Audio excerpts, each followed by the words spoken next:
Welcome back. Today I'm going to show you how to make the 4 components of ramen: tare, a broth, oil and noodles, and then set it on fire. So to begin with, we're going to look at our tonkotsu broth. So I'm going to start with 2 kilograms of pork vertebrae. That's going to give us all our flavour. And then I'm going to have 2 kilograms of pork trotters. That's going to give the really fatty white colour that tonkotsu is known for. Now feel free to play with the ratios here. If you want a more milky and fatty broth, just add a few more trotters. Now we're going to start to add some water, and we're going to let that soak for at least 2 hours or overnight. That's going to let us get all that blood out of those bones. So now I'm going to put this over a medium heat for around 20 minutes, and that's going to get all the impurities to come to the top. Now I'm just going to tip this down the sink, and I'm going to work at cleaning off my bones. So to begin with, I'm going to just rinse them under some water, but then I'm going to take all the meat I can off my bone. That's just going to help me really develop a nice clean broth. And the more you do this, the cleaner it will be. I wasn't too bothered making it perfect, I just got off some of the main pieces. Plus it's got a few perks that I'll show you later. So once I have all my bones rinsed of impurities and nice and clean, I'm just going to top that back up with some water. Okay, now on to the additional perks. Now I found if you have this meat around long enough, it can actually summon this dog. Everyone, this is Millie if you haven't met her before. She is a good girl, just not the most coordinated. Okay, we're going to have that broth back on a really high heat now. We're going to start to just make sure we get all those impurities off the top. Most of it should be gone by now. But we really want to have a rapid boil on this. Now what that actually does is it allows gelatin to get into the mixture, and that makes an emulsification out of the fat, which is why we get that beautiful white silky smooth broth. Now to this, while we're getting it up to heat, I've just added a couple onions, a knob of ginger and some garlic. Now chuck a lid on that and let it boil for at least 12 hours or even up to a couple days. Really, it's just going to get more flavour. Now I actually made a mistake here. I should have added the aromatics in the last hour of cooking, because right now they have the opportunity to oxidize. That means they turn brown and add impurities to our broth, and we lose a little more of that white colour. Now you can see from this is the boil you need to be doing. You can't simmer this broth, it has to be a rolling boil. Now if you want it even wider, add more pork trotters. If you want a bit more flavour, you add more vertebrae. But keep in mind the choice of bone for this is essential. You can't skip out with this. Now all you have to do is strain this mixture. You can feel free to put it in the fridge overnight, and that will just cause the gelatin to set and leave the impurities at the bottom, and you'll get an even cleaner broth. And that's it. That's tonkotsu broth. Not hard, but it does take a lot of time. Okay, now our next component of ramen, pork chashu. So now all I'm going to do is I'm going to remove my skin from my pork, toss that to the side, and then I'm going to start to roll this up as tightly as possible. And I want the grain to be going as horizontally as possible. Does that make sense? I mean, go this way. Now, just taking some butcher twine, I'm just going to cut a few pieces off, and I'm going to tie this as tightly as I can. That's just going to help it retain its form during the cooking process. Now, I will say the larger the piece of pork for this, the more it will retain its shape. Now, I put this into a vacuum bag along with 4 to 5 cloves of garlic, 2 spring onions, 250 grams of soy sauce, 30 grams of black vinegar, 250 grams of mirin, and 125 grams of brown sugar. And I'm going to put that in my vacuum seal, and voila! Now I'm going to put this into my sous vide at 70 degrees, and I'm going to cook that for 12 to 15 hours. Now the upshot of using this technique is you can't overcook it. It's impossible. And it comes out absolutely perfectly falling apart. So the important thing here is you need to go and put this in the fridge. Don't open it. Put it in the fridge, reserve it for later. Now I'm going to make some black garlic oil for anyone that doesn't want to do the fire ramen aspect later on. So I'm just going to cut up 20 cloves or 100 grams of garlic. And I'm going to add that to a small saucepan with 110 grams of canola oil or half a cup. I'm going to let that heat for around 15 to 20 minutes. Now in the first little bit here, we're going to get a lot of steam created. That's going to subside pretty quickly. And then we're going to get a nice brown garlic. You want to push this further than that. We are actually trying to burn this thing here. So when we hit this really nice dark shade, we're probably around 2 minutes away until we get this really blackened garlic. Now I know this looks bad right now, but all we have to do is chuck this in the blender. Let that go for a minute and then add in 60 grams of sesame seed oil. Now I know that this is really burnt, but trust me, it tastes absolutely incredible in small proportions. And that's really going to help our ramen come together. Now make extra of this stuff. Put it on your instant ramen, put it on some soups, it's fantastic. Now we're going to move on to our ramen eggs. Now a little tip here is if you take a skewer and puncture a hole in the bottom of the egg, that actually allows the water to circulate inside the egg and stops that white from sticking to the shell. Now as soon as our water's boiling, we're going to put our eggs in for 6 minutes and circulate them immediately for around 1 minute. And then if you stick to that timer, pull them out, put them in some ice water. Trust me, you're going to get some really perfectly cooked eggs. Now we're just going to move on to our marinade. We're going to start with 20 grams of Chinese black vinegar, 60 grams of sake, 200 grams of mirin, 125 grams of soy sauce and 125 grams of dark soy sauce. Now all we have to do is peel our eggs. Make sure you smash them all over with a spoon. If you have any difficulty, open them up underwater. But if you stuck to that technique, they should come out beautiful and clean like this. Put those into our marinade and leave them for 6 hours or up to 2 days. Any more than that, they just get a little too salty.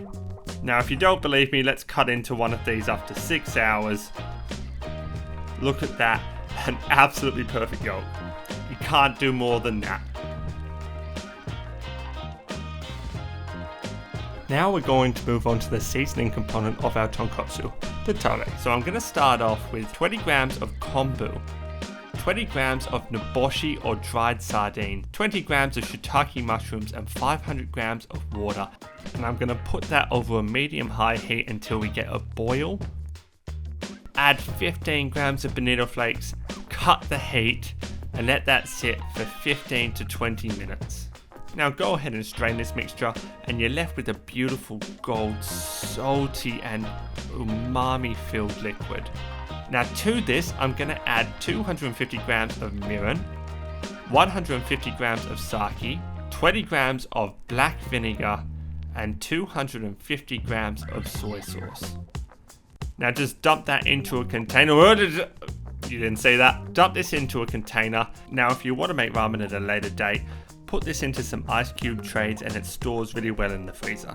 Now onto our ramen noodles. Now for ramen, we actually need a basic or alkali solution, and that gives us the chewy ramen noodles that we're used to. So I'm going to take 200 grams of sodium bicarbonate or baking soda, and I'm going to put that into my oven at 150 degrees for 50 minutes. Now if you care about the science behind this, that's going to take bicarb. It's going to a decomposition reaction to create sodium carbonate, which is a lot more basic. Now you'll know that this has worked if it's lost 1/3 of its mass.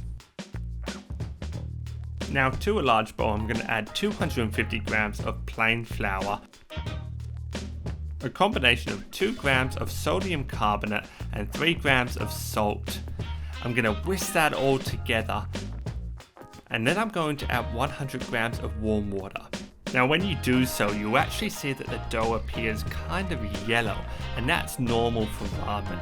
That lets you know the bicarbonate's actually working. So get your hand in there, start to make a shaggy dough, then start to knead it with your hand. Now ramen is usually lacking a little bit of water, so it should be kind of tough to knead. Now if you find it a little hard to keep working, feel free to use my udon trick in my past yaki udon video. Now once we get a nice dough formed, I'm going to take 1/4 of that and I'm just going to roll that out just so I can then start to put it through my pasta machine. Now I'm going to start rolling that out on the thickest setting. Now if it comes out a little broken, that's normal for ramen. Just fold it in half, do it again, and it will eventually come together. Once that's done, I'm going to just take it out and I'm going to fold it into thirds. Now this just helps me start to shape the dough so we get a similar width throughout. So I'm going to put that through 1 or 2 more times, just folding a third each time, before I start to lower the levels of the pasta machine, threading it through over and over again until you get your desired thickness. I try and range anywhere between 1.1 and 1.8 millimeters. And that's it, a beautiful sheet of ramen ready to cut. Now I'm just going to cut this in half so I get the length of noodles that I want, put it through my spaghetti maker. Just look at how those noodles separate. They're seriously fun to make, really easy, not too much effort.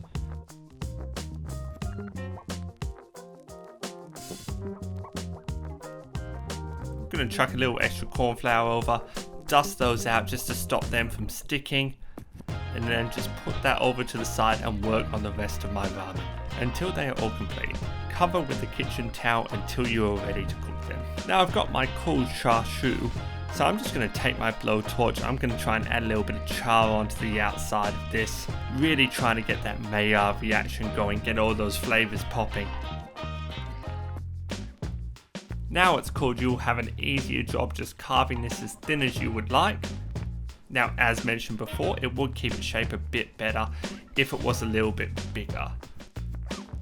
Now, while we're here, let's just toast this side too. Why not? Now on to assembly. So to begin with, we're going to put some boiling water on and cook our noodles for around 1 minute, depending on how hard you want them. Now into a bowl, I'm going to add 2 to 3 tablespoons of Tare. The more you add, the stronger the broth will be. So feel free to adjust that for your liking. So once I have my noodles in there, I'm just going to spoon over some broth.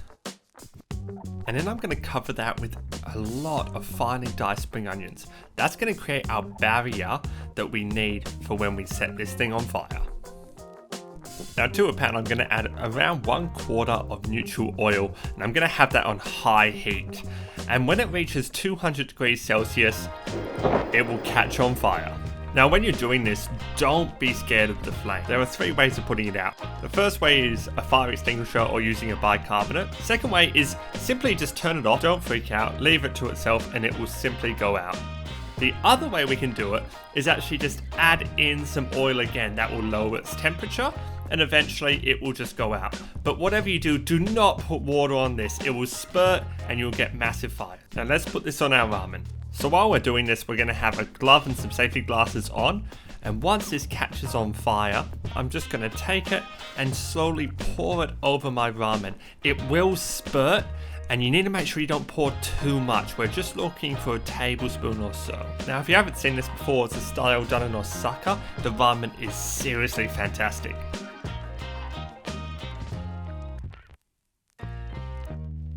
Now what you get left with is this beautiful smoky oil on top of your ramen.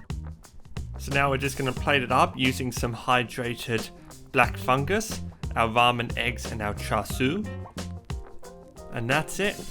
That is Japanese fire ramen complete. Now just showing you what you can do with the black garlic oil. We're starting with a couple tablespoons of our tare, spooning over our tonkotsu broth, and then just finishing it off with some of our noodles. Now for this, our noodles are part of our presentation, so you want to just scoop some up until we get a nice flat layer on top. And then we just add our components around the edge. So we'll start off with our ramen egg, some nice chashu, some beautiful rehydrated black fungus, and some spring onions on the side. And then finish it off with a drizzle of our black garlic oil.